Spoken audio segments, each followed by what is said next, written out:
সবগুলোই ২০২৫ সালের ৯ ডিসেম্বরের। চলুন তাহলে শুরু করা যাক। অবশ্যই। প্রথমেই যে খবরটা নিয়ে কথা বলতে চাই সেটা আমাদের সবার জীবনের সাথে জড়িত, কেনাকাটা। গুগলের একটা নতুন ফিচার নাকি বেশ সাড়া ফেলেছে। হ্যাঁ, তাদের ডপল অ্যাপের নতুন এআই নির্ভর শপিং ফিড। ঠিক, মানে এই ডপল অ্যাপটা তো অনেকটা বিভিন্ন অনলাইন শপের একটা হাবের মতো কাজ করে। আর এখন তারা যে নতুন ফিডটা আনছে সেটা নাকি একজন পার্সোনাল শপিং অ্যাসিস্ট্যান্টের মতো হবে। মানে অ্যাপই আপনাকে বলে দেবে আপনার কি কেনা উচিত। ব্যাপারটা তো দারুণ। দারুণ তো বটেই, এর পেছনে প্রযুক্তিটাই হলো আসল খেলা, মানে আর্টিফিশিয়াল ইন্টেলিজেন্স বা এআই। হুম।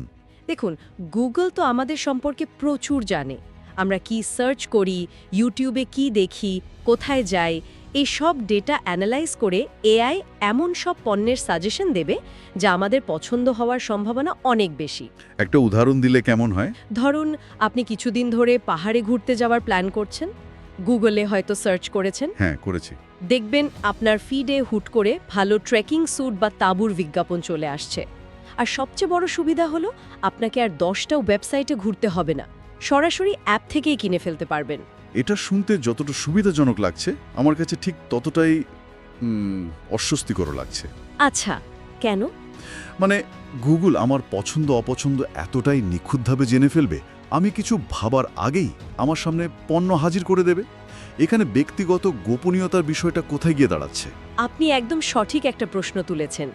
এটাই হলো আজকের ডিজিটাল যুগের সবচেয়ে বড় ট্রেড অফ, মানে একটা আপোষ। আমরা সুবিধা চাই, পার্সোনালাইজড এক্সপিরিয়েন্স চাই, কিন্তু তার জন্য আমাদের নিজেদের তথ্য শেয়ার করতে হয়। গুগল বা মেটার মতো কোম্পানিগুলোর বিজনেস মডেলই তো এটা। তারা ফ্রি সার্ভিস দেয় আর বিনিময়ে আমাদের ডেটা ব্যবহার করে বিজ্ঞাপন দাতাদের কাছে। তার মানে এই নতুন ফিচারটা সেই মডেলেরই একটা আপগ্রেডেড ভার্সন? একদম। তবে এর একটা ভালো দিকও আছে। কি রকম? যাদের হয়তো বড় করে বিজ্ঞাপন দেওয়ার বাজেট নেই। সেটা কিভাবে? ধরুন, একটা ছোট অনলাইন শপ যেটা হয়তো খুব ভালো মানের চামড়ার জুতো বানায়, তারা হয়তো বড় কোনো ই-কমার্স সাইটে হারিয়ে যেত। কিন্তু গুগলের এই এআই যদি বুঝতে পারে যে একজন নির্দিষ্ট গ্রাহক ঠিক ওই ধরনের জুতোই খুঁজছেন, তখন সেই ছোট শপের পণ্যটাই তার সামনে চলে আসবে। আচ্ছা আচ্ছা, তার মানে এটা বাজারের প্রতিযোগিতা বাড়াতে সাহায্য করতে পারে? পারে, তবে এখানে একটা ঝুঁকির দিকও আছে। ঝুঁকি?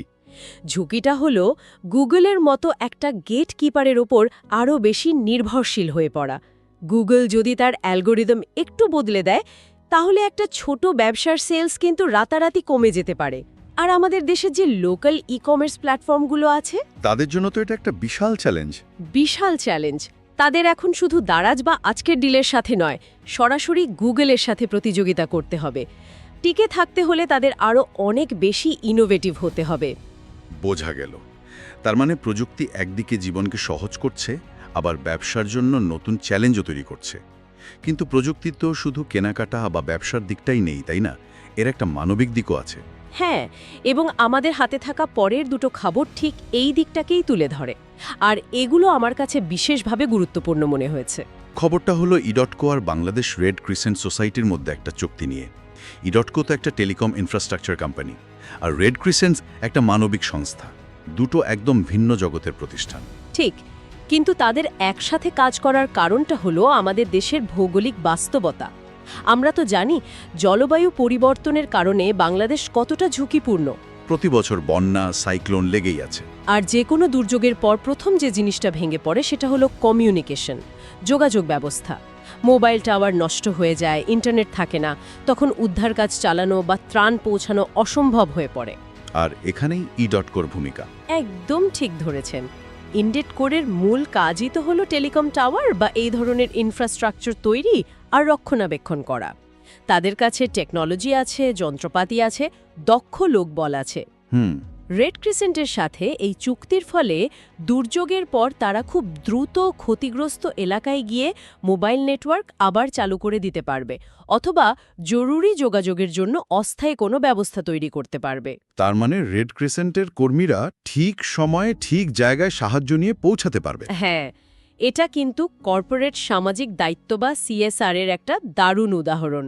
শুধু কিছু টাকা দান করে দায়িত্ব শেষ করা নয়, নিজেদের মূল দক্ষতাকেই সামাজিক কাজে লাগানো। ঠিক। আর এই একই ভাবনার আরেকটি উদাহরণ হলো বেসিস আর ভিপসের যৌথ উদ্যোগটা। হ্যাঁ, Bangladesh association of software and information services আর ভিজুয়ালি ইম্পেয়ার্ড পিপল সোসাইটি।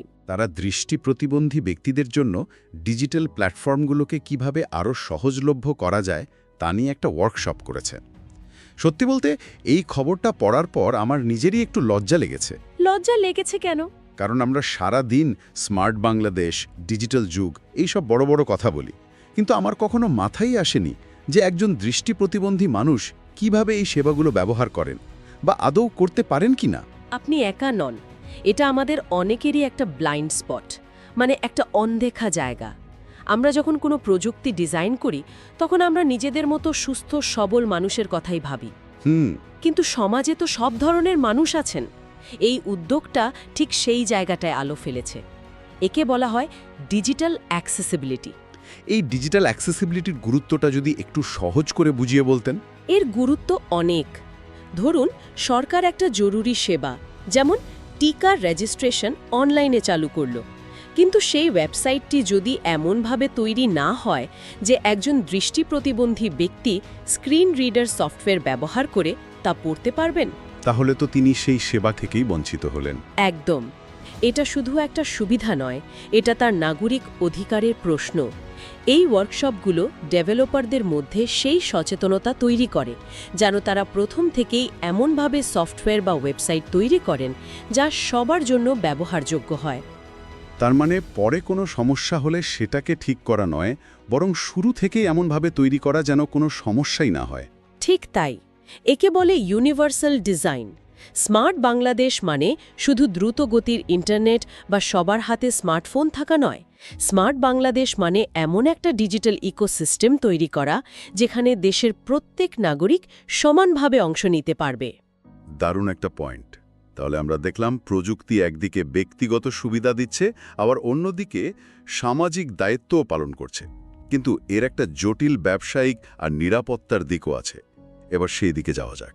হ্যাঁ, শিল্পের ভেতরে দ্বন্দ্বগুলোও মাঝে মাঝে সামনে চলে আসে। মোবাইল ফোন আমদানিকারক ও উৎপাদনকারীদের সংগঠন MIOP একটা সংবাদ সম্মেলন করেছে। তারা বলছে দেশে মোবাইল ফোন উৎপাদনের সিন্ডিকেট আছে, এই অভিযোগ নাকি পুরোপুরি মিথ্যা। আচ্ছা। তাদের দাবি 18টা কোম্পানি লাইসেন্স নিয়ে ব্যবসা করছে, তাই এখানে সিন্ডিকেটের কোনো সুযোগই নেই। কিন্তু তাদের মূল দাবিটা ছিল অন্য জায়গায়। তারা খুব জোর দিয়ে NEIR বা নির সিস্টেম চালুর কথা বলছে। এই বিষয়টা বেশ মজার। দেখুন, যখন কোনো ইন্ডাস্ট্রি বড় হতে থাকে তখন সেখানে প্রতিযোগিতা বাড়ে, আর এই ধরনের অভিযোগ পাল্টা অভিযোগ চলতেই থাকে। এটা আসলে একটা বিকাশমান বাজারেরই লক্ষণ। কিন্তু এর চেয়েও গুরুত্বপূর্ণ হলো ওই নির সিস্টেম চালুর দাবিটা। এই NEIR সিস্টেম তো আগেও একবার চালু করার চেষ্টা হয়েছিল, তাই না? তখন তো সেটা খুব একটা সফল হয়নি, মানুষের বেশ ভোগান্তিও হয়েছিল বলে মনে পড়ে। ঠিকই ধরেছেন। অতীতে এই সিস্টেম চালু করতে গিয়ে কিছু টেকনিক্যাল আর কোঅর্ডিনেশন সমস্যা হয়েছিল। তবে এবার ম্যানুফ্যাকচারার আর আমদানিকারকরা নিজেরাই এই দাবিটি তুলছেন, যা একটা পজিটিভ দিক। আচ্ছা, এই NEIR এর পুরো বিষয়টা কি, মানে এটা আসলে কি করবে? NAIR মানে হলো ন্যাশনাল ইকুইপমেন্ট আইডেন্টিটি রেজিস্টার। সহজ ভাষায় বললে এটা দেশের সব বৈধ মোবাইল ফোনের IMEI নম্বরের একটা সেন্ট্রাল ডেটাবেস। IMEI নম্বর তো প্রত্যেকটা ফোনের জন্য ইউনিক হয়, তাই না? হ্যাঁ, অনেকটা মানুষের আঙুলের ছাপের মতো। তো সব বৈধ ফোনের IMEI এই ডেটাবেসে রেজিস্ট্রি করা থাকবে। তো এই ডেটাবেস থাকলে লাভটা কি হবে? অনেকগুলো লাভ আছে। প্রথমত, অবৈধভাবে বা চোরাই পথে দেশে আসা ফোনগুলো আর নেটওয়ার্কে চলবে না। এতে সরকার বছরে 1000 কোটি টাকার মতো রাজস্ব পাবে, যেটা এখন ফাঁকি দেওয়া হচ্ছে। পত্তা। ফোন চুরি হলে সেটা ব্লক করে দেওয়া যাবে, ফলে চোরাই ফোনের বাজার বন্ধ হবে। ক্লোন করা IMEI ব্যবহার করে যে অপরাধমূলক কাজগুলো হয় সেগুলো নিয়ন্ত্রণ করা অনেক সহজ হবে। তার মানে একটা নিরাপদ মোবাইল ইকোসিস্টেম তৈরির জন্য এটা জরুরি, অত্যন্ত জরুরি। আগের ব্যর্থতা থেকে শিক্ষা নিয়ে যদি আরও শক্তিশালী আর ইউজার ফ্রেন্ডলি একটা সিস্টেম এবার তৈরি করা যায়, তাহলে এটা দেশের জন্য অনেক বড় একটা অ্যাচিভমেন্ট হবে। এই নিরাপত্তার আলোচনার সূত্র ধরেই কিন্তু আমাদের শেষ খবরটাতে চলে আসা যায়, যেটা আরও বড় এবং কিছুটা ভয়েরও। অ্যাপল আর গুগলের সতর্কতা। হ্যাঁ, দুটো কোম্পানি বিশ্বজুড়ে তাদের ব্যবহারকারীদের সতর্ক করেছে তারা বলছে বিভিন্ন দেশের সরকারের মদতপুষ্ট হ্যাকাররা আর বাণিজ্যিক স্পাইওয়্যার কোম্পানিগুলো নাকি ব্যবহারকারীদের ফোন আর অ্যাকাউন্টে ঢোকার জন্য উঠে পড়ে লেগেছে। এই দুটো খবরকে, অর্থাৎ দেশের ভেতরের NEIR আর আন্তর্জাতিক সাইবার হামলার সতর্কতা, পাশাপাশি রাখলে একটা অসাধারণ চিত্র ফুটে ওঠে। কিভাবে? একটা তো মনে হচ্ছে দেশের ভেতরের হার্ডওয়্যার বা ফোন সেট নিয়ে, আরেকটা তো পুরোপুরি সফটওয়্যার আর আন্তর্জাতিক হ্যাকিং নিয়ে। এখানেই তো সংযোগটা। একদিকে আমাদের সরকার আর ইন্ডাস্ট্রি চাইছে ফোনের হার্ডওয়্যারটাকে সুরক্ষিত করতে, যা NEIR নিশ্চিত করবে, মানে আপনার হাতে থাকা ডিভাইসটা যেন আসল আর বৈধ হয়। ঠিক। আর অন্যদিকে অ্যাপল, গুগল বলছে আসল ফোন হলেই হবে না, এর ভেতরের সফটওয়্যার আর আপনার ব্যক্তিগত তথ্য মারাত্মক আক্রমণের মুখে। তার মানে আমাদের ডিজিটাল নিরাপত্তার যুদ্ধটা এখন দুই লেভেলে লড়তে হচ্ছে, একটা দেশের ভেতরে, আরেকটা বিশ্বজুড়ে। বাহ, দারুণ একটা পর্যবেক্ষণ। তার মানে শুধু একটা ভালো বৈধ ফোন কিনলেই আমি নিরাপদ, এই চিন্তা করার আর কোনো সুযোগ নেই? একদমই না। আপনার ফোন হয়তো NEIR সিস্টেমে রেজিস্টার্ড এবং পুরোপুরি বৈধ, কিন্তু আপনি একটা ভুয়া লিঙ্কে ক্লিক করলেন অথবা অচেনা কোনো অ্যাপ ডাউনলোড করলেন, আর সাথে সাথেই আপনার ফোনের নিয়ন্ত্রণ চলে গেল কোনো হ্যাকারের হাতে। আপনার ব্যক্তিগত ছবি, ব্যাংকের তথ্য সবকিছু তাদের হাতে চলে যেতে পারে। অ্যাপল, গুগলের সতর্কতাটা ঠিক এই রাষ্ট্র সমর্থিত বা বাণিজ্যিক স্পাইওয়্যার নিয়ে, যারা সাধারণ অ্যান্টিভাইরাসকে সহজেই ফাঁকি দিতে পারে। তার মানে ডিজিটাল নিরাপত্তা এখন আর শুধু ব্যক্তিগত সচেতনতার বিষয় নেই, এটা একটা ভূ রাজনৈতিক লড়াইয়ের অংশ হয়ে দাঁড়িয়েছে। আপনি একদম ঠিক শব্দটি ব্যবহার করেছেন। আজকের পৃথিবীতে ডেটা বা তথ্যই সবচেয়ে বড় সম্পদ, আর সেই তথ্য হাতিয়ে নেওয়ার জন্য দেশগুলো একে অপরের বিরুদ্ধে সাইবার যুদ্ধ চালাচ্ছে। তাহলে পুরো আলোচনাটা যদি এক জায়গায় আনি, ছবিটা বেশ পরিষ্কার। একদিকে প্রযুক্তি আমাদের জন্য গুগলের পার্সোনালাইজড শপিং ফিডের মতো দারুণ সব সুবিধা আনছে, আবার একই প্রযুক্তিকে ব্যবহার করে দুর্যোগের সময় মানুষের জীবন বাঁচানো হচ্ছে, বা পিছিয়ে পড়া মানুষদের সমাজের মূলধারায় আনা হচ্ছে। ঠিক। আবার একই সাথে এই প্রযুক্তির জগতে ব্যবসার নিয়ন্ত্রণ নিয়ে বিতর্ক হচ্ছে, সিন্ডিকেটের অভিযোগ উঠছে, আর বিশ্বজুড়ে শক্তিশালী রাষ্ট্রগুলো একে অপরের নাগরিকদের ওপর নজরদারি করার জন্য সাইবার হামলা চালাচ্ছে। অর্থাৎ প্রযুক্তির প্রতিটি অগ্রগতির সাথে নতুন সুযোগ এবং নতুন ঝুঁকি দুটোই ওতপ্রোতভাবে জড়িয়ে আছে। আমরা একটাকে বাদ দিয়ে অন্যটাকে গ্রহণ করতে পারি না। একদিকে সম্ভাবনা আর একদিকে ঝুঁকি, এই দুয়ের মাঝখানে সরু পথটাতেই আমাদের হাঁটতে হবে। আর এই ভারসাম্য রক্ষা করাটাই হয়তো একবিংশ শতাব্দীতে আমাদের জন্য সবচেয়ে বড় চ্যালেঞ্জ। তাহলে সব মিলিয়ে শেষে প্রশ্নটা হয়তো এটাই দাঁড়ায়, এই যে এত কিছু হচ্ছে, যেখানে বড় বড় কোম্পানি আর বিভিন্ন দেশের সরকার আমাদের তথ্যের পেছনে ছুটছে, সেখানে একজন সাধারণ মানুষ হিসাবে আমরা নিজেদের ডেটা, প্রাইভেসি আর ডিজিটাল স্বাধীনতাকে বাঁচাবো কিভাবে? শুধু কোম্পানির দেওয়া সিকিউরিটি আপডেটের ওপর ভরসা করে বসে থাকা কি যথেষ্ট?